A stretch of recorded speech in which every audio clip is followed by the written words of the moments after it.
सुनो अच्छे ढंग से टाइम से देखो। वृत्त के एक चाप के द्वारा केंद्र पर बनाया गया कोण उसी चाप के द्वारा शेष परिधि पर बनाया गया कोण का दुगुना होता है। जैसे मान लो एक वृत्त है ना इस प्रकार का, और इस वृत्त के एक चाप ले लेते हैं ए बी। चाप ए बी के द्वारा वृत्त के केंद्र पर बनाया गया कोण इसी चाप के द्वारा शेष परिधि पर बनाए गए कोण का दुगुना होता है। इसका नाम पी क्यू रख लो और इसका नाम आर।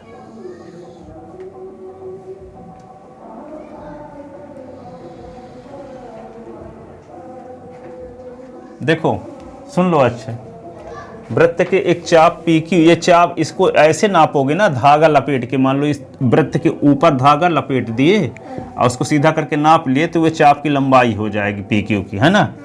और यदि ऐसे नापोगे तो जीवा की लंबाई कहलाएगी। जैसे ऐसे नापते हो पटरी से तो ये लंबाई क्या होगी, जीवा की लंबाई। अब ऐसे लंबाई तो पटरी से नाप ही नहीं सकते, तो मान लो यहाँ से यहाँ तक धागा लपेट लिया इसके ऊपर से ऐसे और उसको सीधा करके नाप लिए तो ये चाप की लंबाई आ जाएगी।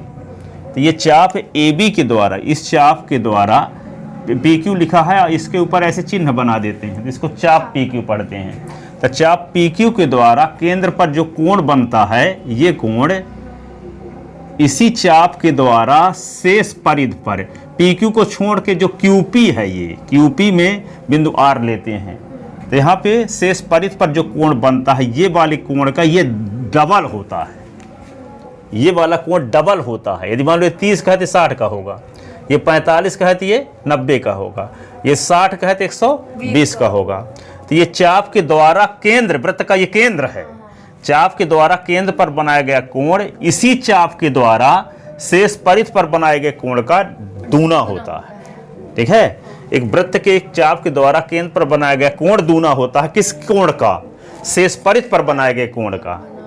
वृत्त के एक चाप के द्वारा केंद्र पर बनाया गया कोण इसी चाप के द्वारा शेष परिधि पर बनाए गए कोण का दुगुना होता है। वृत्त के एक चाप के द्वारा केंद्र पर बनाया गया कोण इसी चाप के द्वारा शेष परिधि पर बनाए गए कोण का दुगुना होता है। तो लिखो, सिद्ध कीजिए, सिद्ध कीजिए वृत्त के एक चाप के द्वारा केंद्र पर बनाया गया कोण, केंद्र पर बनाया गया कोण इसी चाप के द्वारा, उसी चाप के द्वारा, उसी चाप के द्वारा शेष परिधि पर बनाए गए कोण का 2 गुना होता है।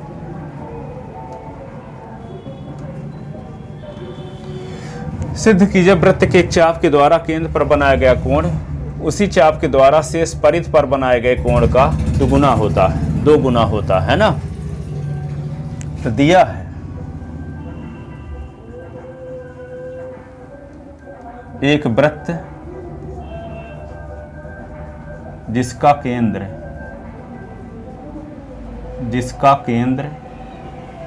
ऊपर है, दिया है एक वृत्त जिसका केंद्र ऊपर है। तो चाप पी क्यू के द्वारा, चाप पी क्यू, यहाँ पी क्यू के ऊपर ये लाइन खींच दी है ना, चाप पी क्यू के द्वारा केंद्र पर बनाया गया कोण क्या है, कोण POQ है, तथा इसी चाप के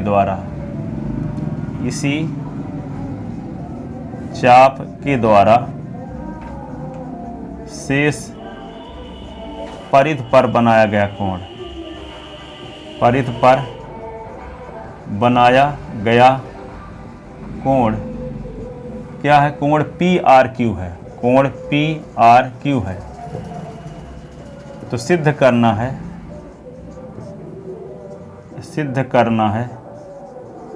क्या सिद्ध करना है?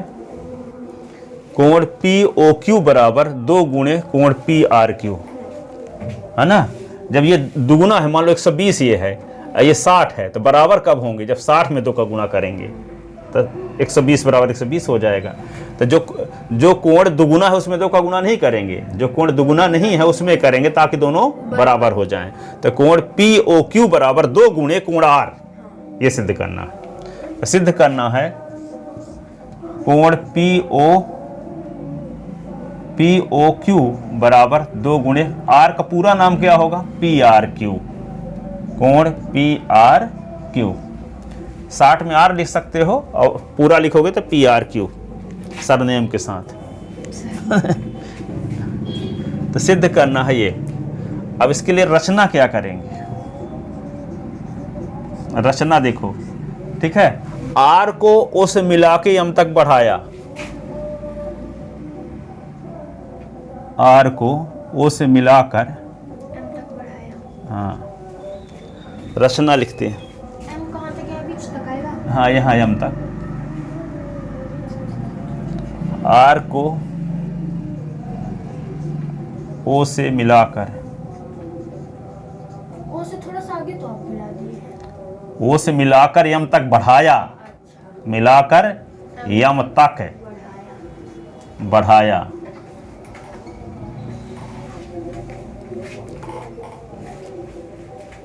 M तक बढ़ाया।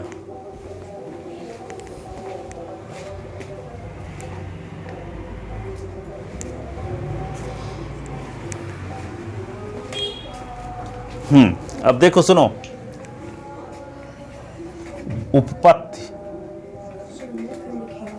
उपपत्ति सुन लो अच्छे से।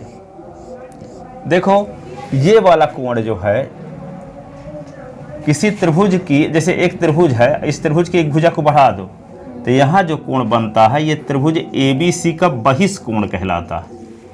सुन लो, त्रिभुज ABC के एक भुजा को बढ़ा दिए, जो कोण बना हुए कहलाएगा त्रिभुज ABC का बहिष्कोण। तो बहिष्कोण क्या होता है? इस त्रिभुज ABC के पास वाले कोण को छोड़कर शेष 2 कोणों के योग के बराबर होता है। यानी इसका मान लो माप क्या है? 120 है, तो इसका क्या है? 80 है, एक ठुका 40 है, 40 और 80 120 हो जाएगा। 40 और 80 120, तो ये 120 यदि है तो ये दोनों मिला के होगा 120। तो पास वाले कोण को छोड़कर, तो किसी त्रिभुज का बहिष्कोण दूरस्थ है, पास वाले कोण को छोड़कर दूरस्थ 2 अंतः कोणों के योग के बराबर होता है। तो जैसे मान लो ये त्रिभुज में देखते हैं OPR, ये त्रिभुज की एक भुजा को बढ़ा दिए यहाँ M तक, तो ये कोण 1 बन गया है, तो ये इस त्रिभुज का बहिष्कोण हो गया। तो ये त्रिभुज इस पास वाला कोण तो ये ना है, तो इसको छोड़कर तो शेष 2 कोणों के योग के बराबर होगा। तो इसका नाम रख लो 2 और इसका नाम रख लो 3। तो कोण 1 बराबर 2 धन 3 बहिष्कोण प्रमेय से। इसी प्रकार यहाँ क्या लिख देंगे? कोण 4 बराबर कोण 5 धन कोण 6 बहिष्कोण प्रमेय से, बहिष्कोण प्रमेय से। ठीक है। अब यहाँ पे जानते हो कि ये भुजा इस भुजा के बराबर है, एक ही वृत्त की त्रिज्याएं हैं, इसलिए कोण 3 बराबर कोण 2। तो जब कोण 1 बराबर आया है 2 धन कोण 3, आइए आपको पता है कि कोण 2 कोण 3 के बराबर है, क्योंकि समान भुजाओं के सामने के कोण बराबर होते हैं, समान भुजाओं के सामने के कोण बराबर होते हैं, इसलिए कोण 3 बराबर कोण 2। तो कोण 3 बराबर कोण, तो कोण 3 के स्थान पे भी 2 लिख सकते हैं। तो कोण 1 बराबर क्या हो जाएगा? कोण 2 धन कोण 2। तो कोण 1 बराबर 2 कोण 2। इसी प्रकार क्या होगा? कोण 4 बराबर लिखोगे कोण 5 धन कोण 6 बहिष्कोण प्रमेय से। ठीक है। और यहाँ पे OR बराबर OQ, एक ही वृत्त की त्रिज्याएं हैं, इसलिए कोण 5 बराबर कोण 6 समान भुजाओं के सामने के कोण बराबर होते हैं, इसलिए हम 5 बराबर जब 6 होगा तो 6 के स्थान पे 5 लिख सकते हैं। तो कोण 4 बराबर क्या होगा? कोण 5 धन कोण 5। तो कोण 4 बराबर होगा 5 5 तो 2 कोण 5, और यहाँ 2 कोण 2। अब ये समीकरण 1 हो गया, ये समीकरण नंबर 2। तो दोनों को जोड़ देते हैं, तो कोण 1 धन कोण 4 बराबर कोण 2 प्लस 2 कोण 5। तो कोण 1 और 4 को जोड़ दोगे तो क्या आ जाएगा? POQ नहीं आ जाएगा? ये कोण 1 है, ये कोण 4 है, तो POQ आ गया। तो तो कोण पी ओ क्यू आ गया, और यहाँ दो दोनों से कॉमन ले लो तो बचा क्या, कोण 2 धन कोण 5 बचा, और 2 और 5 को मिला के क्या हो जाएगा, पी आर क्यू। क्या हो गया, तो कोण P O Q is equal to आ गया P R Q. P R Q 2 और 5 को जोड़ दोगे तो पूरा कोण हो जाएगा, तो इस पूरे कोण को आर कहो चाहे पी आर क्यू कहो।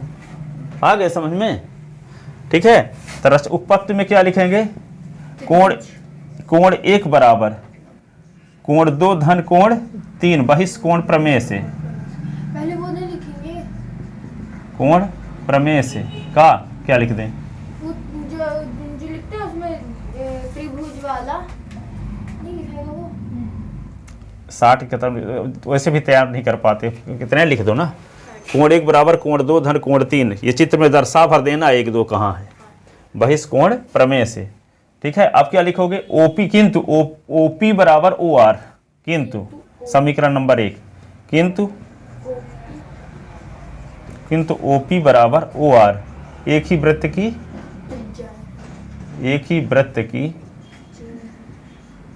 त्रिज्याएं हैं, एक ही वृत्त की त्रिज्याएं हैं।